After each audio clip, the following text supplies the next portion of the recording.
Frequently asked question I get on this YouTube channel is, hey, do you recommend the Ridgid table saw? And my answer is actually always yes, and that's just because it's really good value. It's pretty cheap saw to get a cast iron top with a 1.5 horsepower motor. Now, that being said, there are some things I don't like about it, and one of those things is the insert plate. Only comes with a 1/8 inch insert plate, which makes it pretty difficult to make your own. Now, to buy one, like a aftermarket or OEM one, is like 40 bucks. So I probably need like 4 of them. I think it's worth trying to figure out a solution to this problem.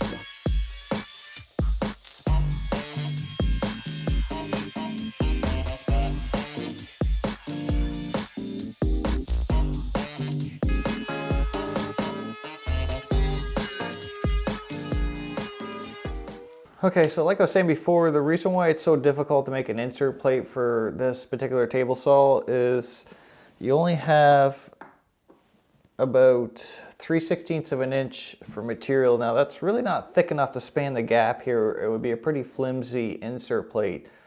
So what I'm going to do is build the insert plate at 3/8 of an inch material, but I'm going to shallow out down to 3/16 of an inch at each one of these leveling pads.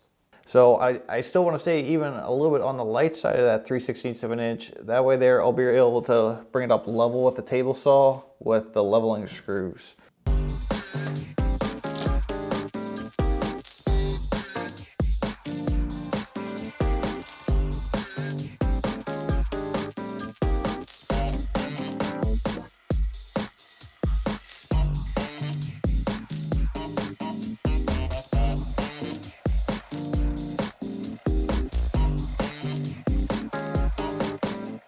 Okay, so as you can see, I got the insert plates all cut out and they're a nice tight fit into the table saw. Now for the tricky part, figure out a way to allow room for all these leveling pads so that the insert blank will sit nice and flush with the top of the table. Now what I decided to do is make a template of the opening that I need so that I can just screw this template to the back of the insert plate, and then I can use my trim router with a pattern bit on it to shallow out all the areas I need. Now, you probably noticed that I got 2 pieces of 3/4 inch plywood here, and that's just because the pattern bit I have is kind of long and I need to make up that room. If you had like a stubby pattern bit, you wouldn't need such a thick template.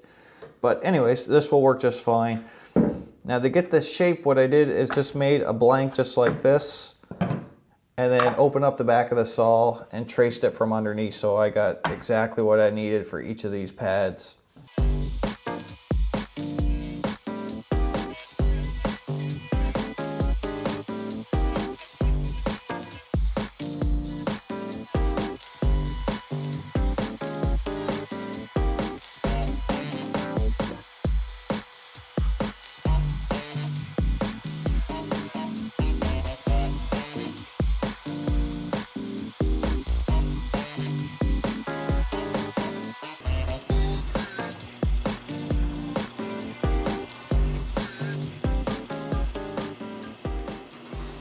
Alright, so my template ended up working out nicely. Now, admittedly, I did screw this on backwards on my first one, so it was supposed to be like that, I think, and I screwed it on there that way, but I was still able to save it. It's not a big deal.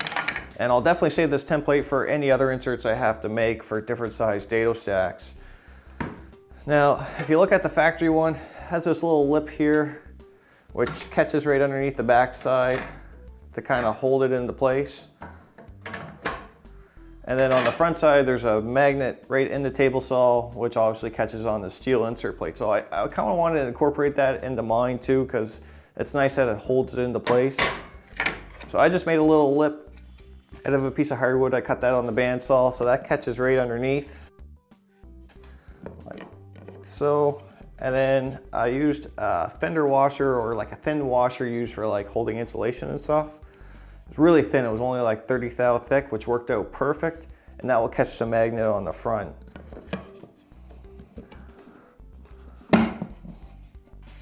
All right, so that's basically it for the insert. The last thing I have to do is rise my blade up through this to give me my zero clearance insert. Now, these three here, I'm gonna save for the dado stack. I don't know what size they'll be yet, so I'll just probably wait for the first time I need my dado stack and I'll cut that.